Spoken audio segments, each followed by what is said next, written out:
बेरोजगार की पहचान है कि आज एक बेरोजगार जो है वो कहीं ना कहीं काला झंडा लेके खड़ा था। लेकिन राहुल गांधी जब उनको बात किया और उनको जिस तरह से उन्होंने अपने तरफ आकर्षित किया, आप कह सकते हैं कि हर एक नौजवान जो है वो काला झंडा लेकर के नहीं, गोले से जो है वो कांग्रेस का झंडा लेकर के कल पूरे बिहार के इस यात्रा में घूमेगा। कांग्रेस कार्यालय में जो हमला हुआ बीजेपी का, क्या ये सही था? यही तो पहचान है ना। अगर एक एक वोटर ये कह रहा है कि हम वोट चोर को बदल देंगे, हम इस सरकार को बदल देंगे, ये निश्चित तौर से जब मगध की धरती पे माननीय प्रधानमंत्री नरेंद्र मोदी की सभा हुई, उस सभा की जो भीड़ थी, क्योंकि मैं उसी मगध से आता हूँ, गया जिला से आता हूँ, जब उस मगध की भीड़ थी तो उस मगध की भीड़ में आप जैसे यूट्यूबर और तमाम चैनल वाले लोग से माताएं बहनों से पूछ रहे थे आप क्यों आई हैं? नरेंद्र मोदी जी को देखने आए, नीतीश कुमार को देखने आए, सरकार की जो अच्छी बातें हैं, जो योजनाएं हैं उसको लेकर के संतुष्ट है, उसके लिए आए। तो उन्होंने कहा कि नहीं, मुझे लाया गया, जबरदस्ती लाया गया। किसको लाया गया? आंगनबाड़ी के सेविका को, सहायिका को, जीविका को, तमाम महिलाओं को लाया गया। और शर्म की बात तो यह है कि उन महिलाओं को जितना मान सम्मान से उन्होंने लाया, उतने मान सम्मान से उनके घर तक नहीं पहुंचाया। और ये नरेंद्र मोदी कहीं ना कहीं उस सभा से ही उनको ये समझ में आ चुका है कि हम इस बार बिहार हार रहे हैं, और वही बिहार हार का उनको कहीं ना कहीं ये पूरे नेताओं में मैसेज गया।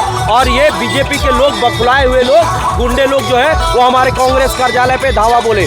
लेकिन हम कहना चाहते हैं कि खाली बिल्डिंग में जिस तरह से आप आकर के लाठी डंडा और पत्थर चला करके हमारे कुछ सेवा दल को आप चोट दे सकते हैं, लेकिन जब कांग्रेस का नौजवान युवा जब कार्यालय में रहेगा तब आकर के आप लाठी डंडा चला करके देखेंगे, अगर उनको ईट का पत्थर से जवाब दिया जाएगा। सम्राट चौधरी का कहना था कि मतलब आपने देखा होगा कि सम्राट चौधरी बोले कि वो 9वीं फेल, लेकिन अब तो जनसुराज बोल दिए हैं कि 7वीं फेल।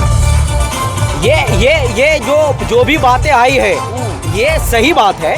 अगर वो जो कुछ कह रहे हैं, अगर सम्राट चौधरी के बारे में तो बताया क्या, प्रेस कॉन्फ्रेंस अलग अलग लोगों ने किया है कि सम्राट चौधरी का पहले नाम क्या था, वो किस कॉलेज में पढ़े, किस स्कूल में पढ़े, आज बिहार के उप मुख्यमंत्री बने हैं, जिनको बोलने का लिहाज नहीं है, चलने और सलीक नहीं है। क्या ये सब बिहार डिप्टी सीएम बोलते हैं बिहार के? कौन बोलते हैं? तेजस्वी यादव बोलते हैं कि गालीबाज डिप्टी सीएम है बिहार के। सही सम्राट चौधरी अगर कुछ बोल रहे हैं, सम्राट चौधरी ऐसा बोल रहे हैं? नहीं, तेजस्वी यादव बोले हैं कि सम्राट चौधरी गालीबाज डिप्टी सीएम बिहार। तो ये तो आप लोग को भी दिख रहा है कि उनके पास कुछ है नहीं, उनके पास तो सिर्फ गाली तो देना है ना।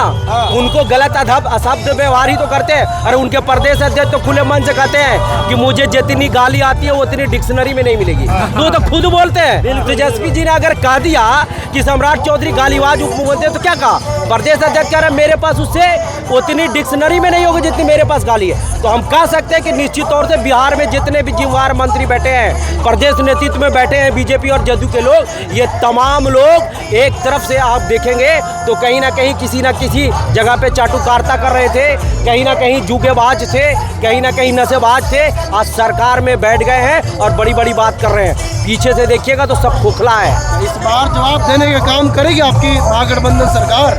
आपको दिख रहा है जब से राहुल गांधी ने ये बात को उठाया कि ये जो SIR हुआ है, ये कहीं ना कहीं ये जो महाराष्ट्र में जो खेल हुआ था उसी खेल को यहाँ किया जा रहा है। यहाँ वोट बढ़ाने का काम नहीं किया इन्होंने वोट घटाने का काम किया। किसका? दलितों का, जो इनको वोट नहीं मिलेगा, अल्पसंख्यकों का जिनको वोट नहीं मिलेगा, किसान मजदूरों का जो वोट नहीं मिलेगा, वैसे लोगों को ये चिन्हित कर करके और वोट काटने का काम कर रहे हैं। तो ये तो कहीं ना कहीं दिख रहा है। जब 17 तारीख को सासाराम में सभा हुई थी तो ऐतिहासिक सभा हुई थी।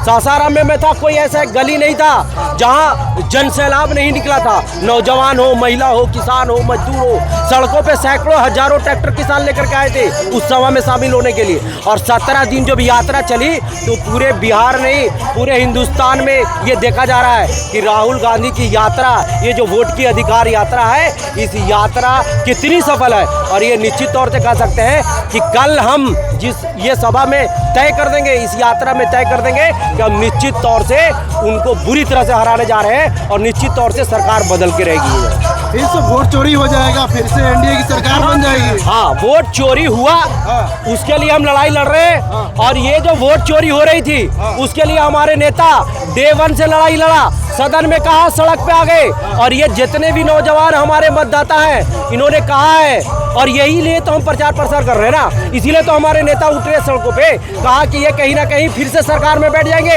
और फिर 5 साल इस बिहार को जो है वो बेरोजगारी से जो है विकास के कामों में बाधा डालेंगे। इसलिए आप लोगों को इनके वोट चोरी से नहीं रुकना है, इनको जवाब देना है और निश्चित तौर से इस बार जवाब देंगे, सरकार बदलेंगे।